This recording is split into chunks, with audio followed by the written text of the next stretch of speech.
გამარჯობა. მე ვარ გერონტი გელაძე და დღეს ჩვენი მიზანია მგზავრის წერილები გავხადოთ თქვენთვის უფრო გასაგები და საინტერესო.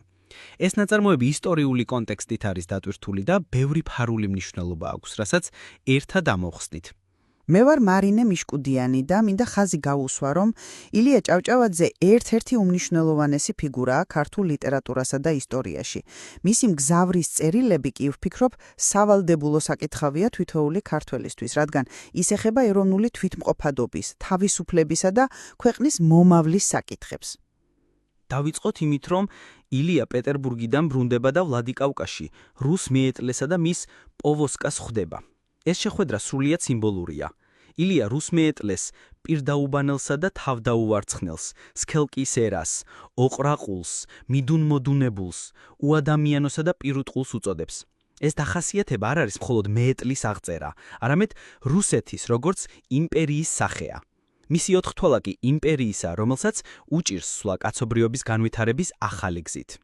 მართლაც ეს ძალიან თვალსაჩინო სიმბოლიკაა.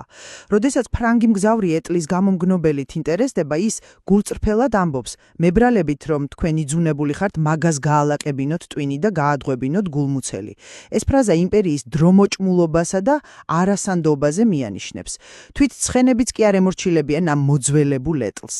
აღსანიშნავია ისიც, რომ ილიას ჩაჯდომისას ეტლი შეტოკდა, რაც საქართველოს სახეს წარმოაჩენს.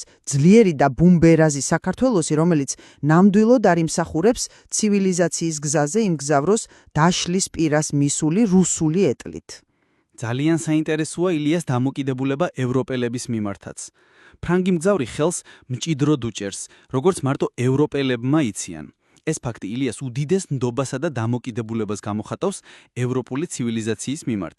ასევე მნიშვნელოვანია, რომ ილია პეტერბურგიდან მხოლოდ ერთადერთი ბოხჩის ოდენად ყვავის ხურჯინით ბრუნდება. ეს მიანიშნებს მის უანგარობაზე.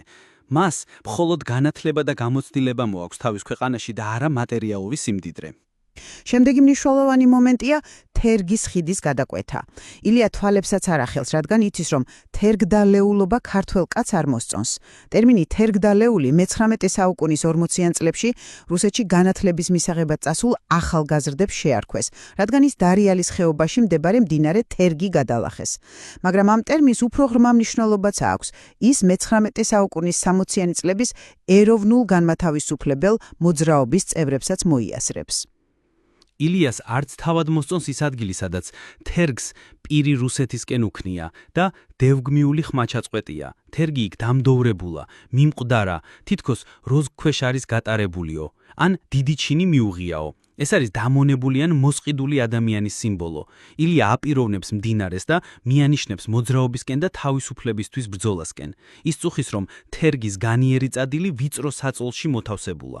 დიგახ, და სწორედ ამ კონტექსტში ჩნდება ვეფხისტყაოსნიდან ნაწვეთი. ჰე სოფელო, რაში ღანხარ, რას გვაბრუნებ, რას ნეგშირსა.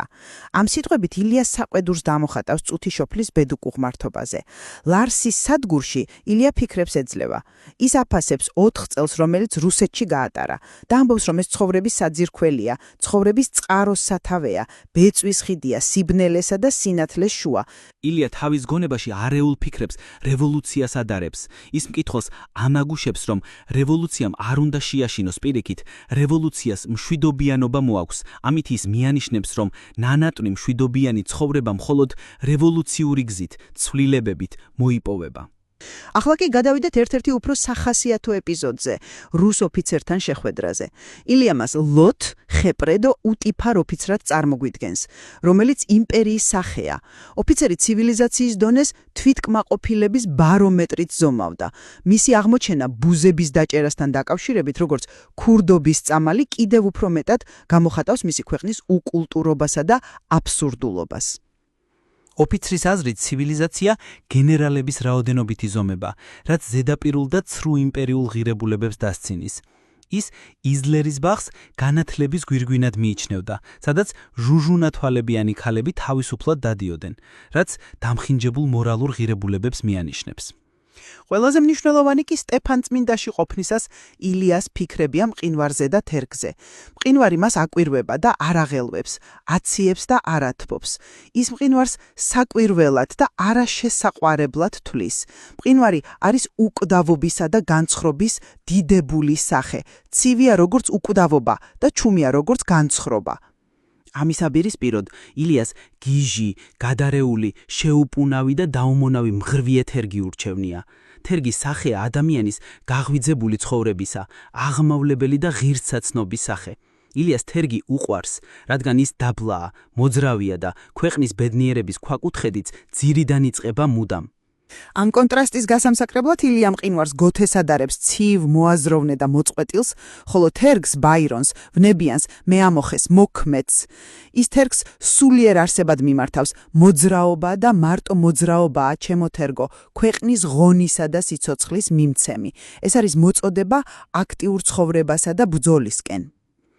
ასევე მნიშვნელოვანია დღისა და ღამის დაპირისპირება. ილიას ღამეს ძულის, რადგან მას თავთმაქრობა, ბოროტება და ყოველგვარი უკეთურება უკავშირდება. ის მოუწოდებს ნათელ დღეს, რაც სიცოცხლის, ბრძოლის და პროგრესის სიმბოლოა. და ბოლოს გადავიდეთ მოხევესთან შეხვედრაზე. ილია მას ძალიან კაცად მოიხსენიებს.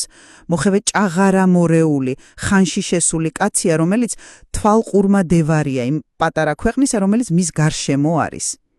მოხევე გულის ტკივილით უყვება ილიას თუ როგორ ცხოვრობდნენ ადრე ხევში.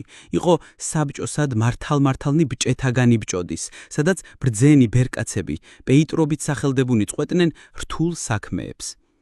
ის ამბობს, ადრინა, ავად თუ კარგად ჩვენი თავნი ჩვენად გვეყუდნეს, მით იყვის უკეთ. მოხევე გლოვნებს, რომ აწინაერობა დაიშალის, მეძავმრუშობაი ჩამოვარდნის, ხარბობაი ანგარი გვერნინის, ერთუსლობაი დავარდნის, მტრობა ბრძოლაი გახშირდი. ის კრიტიკულად აფასებს ცარიელ მშვიდობას რუსული მმართველობის პირობებში, რომელიც უსრბოლო წყალში ბაყანქნი, ჭიაჭუაი გამრავდის. ის ეკითხება, რა იარნ მშვიდობა ცოცხალ კაცთავის, რა იარნ მტერობა თუ ერიერობს. ეს არის თავისუფლების გარეშე მშვიდობის უარყოფა. ილია გრძნობს, რომ სწორედ ეს იყო ის საქმე, რასაც ქვეყანა მას მოსთხოვდა, მაგრამ ის ვერ პოულობს პასუხს მოხევის ჭივილზე, რადგან ქვეყნის უბედურების მიზეზი მის გულში იმალება, მაგრამ ვერ ძალუდებს მისი სათქმელი გულიდან გადმოწყდეს. ილია აცნობიერებს, რომ ყოველი მისი ნაამბობი დაწერად არ გამოდგება შემთხვევისა გამო სხვისა და სხვისა. მოხევის ტკივილი მხოლოდ ტვინიდან გულამდე ჩაურბინა, იქ გულში გაითხარა სამარე და დაიმარხა. დასასრულს მგზავრის წერილები აბიტურიენტებისთვის არის მარტო სავალდებულო პროგრამის ნაწილი, არამედ ღრმა ფილოსოფიური და ეროვნული ნაწარმოები. ის გვიჩვენებს ილიას პატრიოტიზმს, მის ხედვას ქვეყნის განვითარებაზე, დამოკიდებულებას რუსეთის იმპერიასა და ღრმა ტკივილს სამშობლოს ბედის გამო. ეს არის მოწოდება მოძრაობისკენ, გაღვიძებულ ცხოვრებისკენ და რეალური შინაგანი თავისუფლების ძიებისკენ. იმედი გვაქვს ამ პოდკასტმა გაგახრმავეთ წოდნა მგზავრის წერილების შესახებ და დაგეხმარებათ უკეთ გაიაზროთ ამ ნაწარმოების მნიშვნელობა. წარმატებებს გისურვებთ გამოცდებზე. და არ დაგავიწყდეთ, რომ ილიას მთავარი სათქმელი იყო, რომ საქმე კი საქმეშია. იყავით აქტიურები და იბრძოლეთ თქვენი ქვეყნის უკეთრეს მომავლისთვის. ნახვამდის.